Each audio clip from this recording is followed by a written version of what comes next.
Okay, Glenn, you've made a rosette, potato rosette? Yeah, I'm trying a couple of different potato recipes, because, you know, That's what you do. change is good. So this is, let's see, will it come out? Want a second one? Let's see, you've got one ready here, just in case. It's,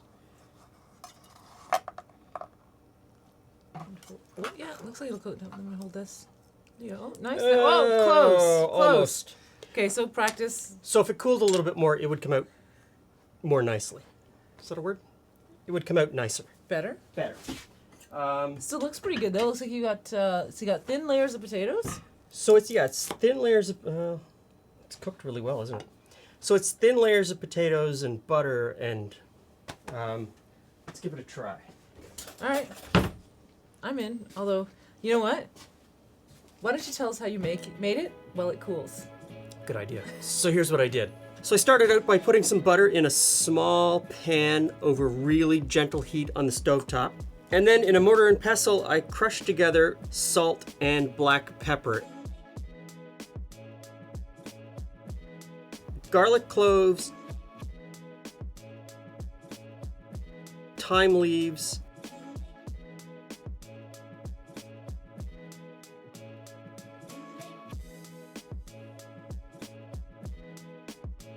and you crush that into a really fine paste.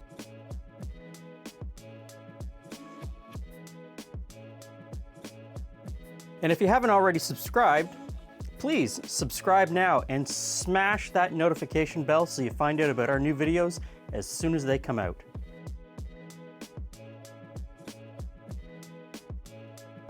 Then you scoop that into the butter and you just let that steep into the warm butter.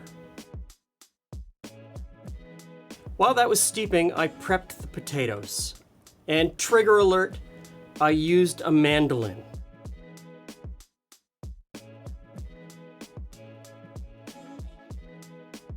So I know immediately, as soon as everyone sees the mandolin in the shot, they're gonna start typing how dangerous they are.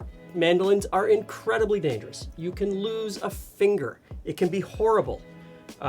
So use the guard, use the hand thing, be very careful.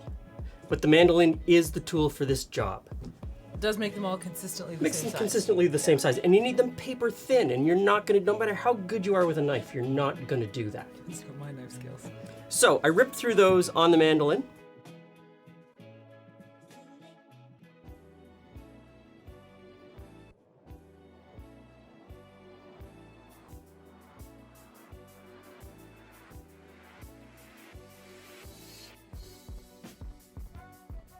Put the potatoes into a big bowl and then poured in the butter concoction. I poured in a little bit of the butter concoction and then I gave it a stir and then I poured in the rest and I gave it another stir.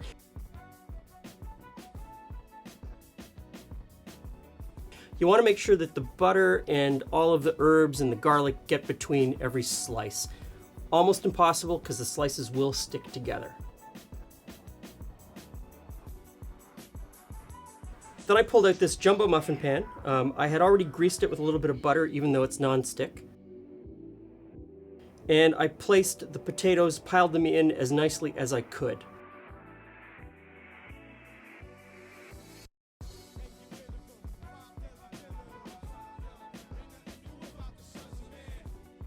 And then that goes into a hot oven. I don't know. Well, while you were describing it, I cut some smaller pieces. Hopefully they're cool. They don't seem to be steaming anymore.